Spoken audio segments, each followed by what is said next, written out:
I'm James Rule. Welcome to the Lonely Leader podcast, where we help existing and aspiring leaders find clarity, build resilience, drive performance, and enhance fulfilment.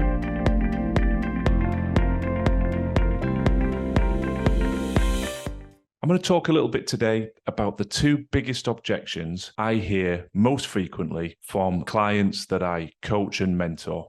Number one, I don't have time. And number two, I struggle to be present. The two naturally have some synergy, but let's start with I don't have time. That is articulated in a variety of ways, but some of the most frequently heard articulations are, I don't have time to work on my growth and development. I don't have time to acquire the new skills, knowledge, insights that would advance me professionally. I don't have time to be able to work on my physical health and fitness. I don't have time to be as connected as I would like to be with my staff or with my friendship group. The frustration around presence is often articulated to me in two core areas. One, a lack of presence with immediate loved ones, so our husband or wife, and secondly, a frustration at the lack of presence with children. So being physically present, but not really emotionally and mentally as present as you would like to be.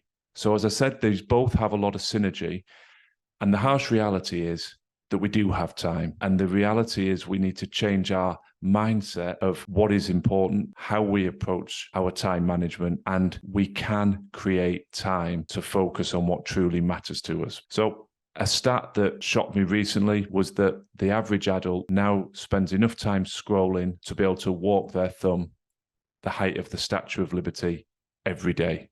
There are various pieces of research that have been done on average TV consumption, but I've looked at a multitude of them, and it averages out consistently at circa 4 hours of TV consumption per day for the average adult. That is the average, obviously. Some people are watching significantly more. When you then look at time spent on social media platforms, that number rises as an average over 6 hours a day. Now, that isn't a judgment or criticism. Again, this is just about framing how we are spending our time and providing an insight into how we can restructure that time and use it to really move us forward towards the achievement of our goals and dreams. Now, it's very easy to dismiss those statistics and say, well, that's not me. I don't do that. And for some of us, that is the case. But I always encourage clients to keep a diary, if only for just 7 days. Log the day in hourly blocks and just keep a track of how you are spending your time.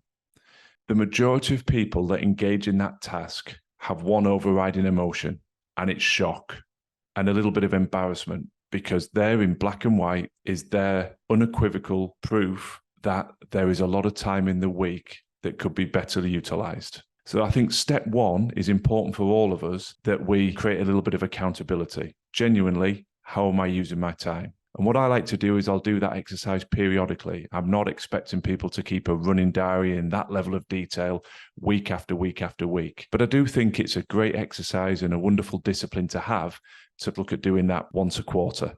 And you may end up wanting to do it more frequently. Now, what I've realized, and certainly from my own experiences, is we all have something called the loop of distraction. Now, I like to visualize that's a way my mind works. So for me, I sort of visualize the loop of distraction being a bit like a train track. And you board the train, and there are then a series of stations that you travel around. And what's interesting here, and certainly in my case, is that it's not possible to get on the train without finishing the entire loop. So my loop of distraction had a number of stations that ran in this order. I would board the train through my mobile phone, and the first station would be my work email. And then moving out of station one into station two, I would check my admin email for the business. I would then see what was in that inbox. And then station three, my personal email.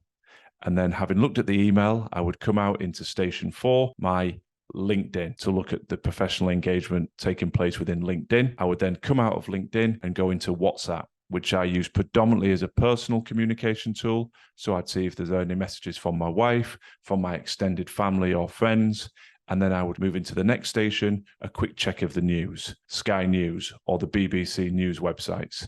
And I would finish with a quick glance at the sports reports on a couple of sporting websites that would allow me to check in on what's going on in the world of sport. Now, this loop had developed without me really being consciously aware of it. And as I'm talking about this, I want you to reflect on what are the stations on your loop of distraction.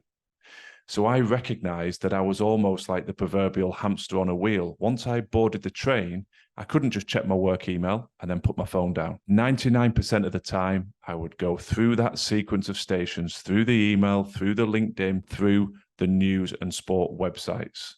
Now, when I work with clients, I frequently find people have a significantly higher number of stations, particularly those who are more actively engaged on social media.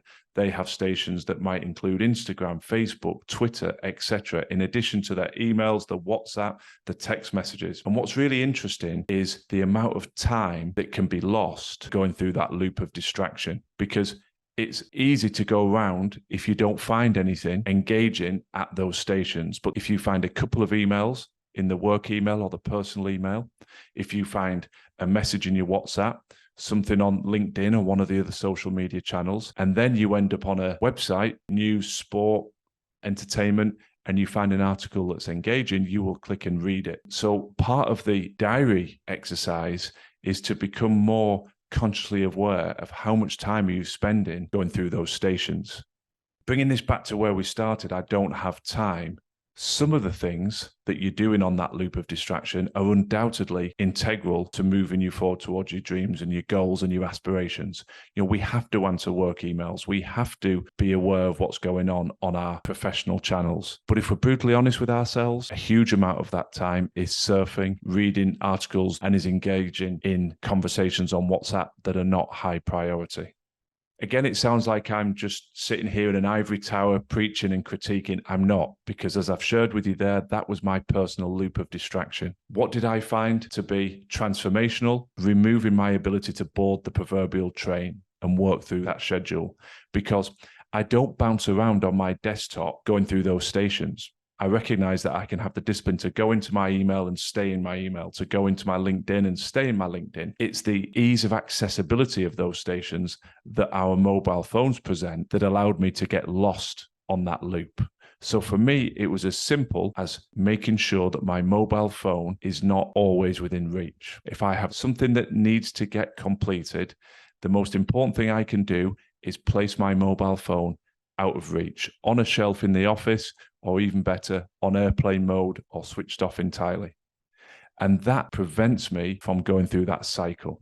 Some of the best advice is the most simple advice. And you might be listening to this and saying, it sounds awfully patronizing. However, as with all the things I talk about, I encourage you to please try it before you dismiss it. Keep the diary, get a little bit of a handle on how much time is spent in front of the TV, scrolling on social media. Become consciously aware of your loop of distraction. Map out the stations. We all have them. Every client I've worked with reflects and comes back and says, yep, here's a set of stations. The only variable between us all is the number of stations on that loop. Recognize where you board it. For most of us, it'll be through the phone. Phone to one side, watch the transformation, the amount of time you have available, the ability to be truly present. We only have to sit in a restaurant and look around us how disruptive mobile phones are to people being truly present with the people they are dining with. If a lack of presence is a frustration for you in your relationship, in your professional relationships, your intimate relationships, your time with your children, we have to put the phone to one side. And if you are frustrated, feeling critical of yourself, that you're not making progress in those key areas of your life, health, professional development, acquiring new skills, time with people that you love, take some time back. Take some control, and it all starts with identifying the loop of distraction, preventing the ease of accessing at station number one.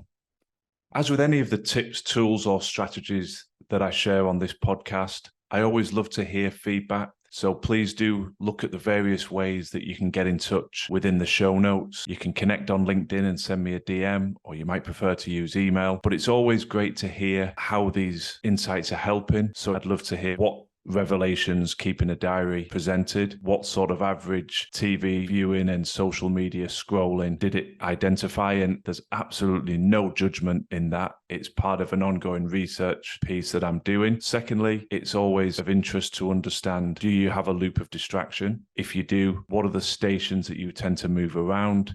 And what I sincerely hope for you is that becoming more consciously aware of it will allow you to find a higher level of productivity and presence, both professionally and personally. It'd be wonderful to hear if it has indeed allowed you to be more productive and present.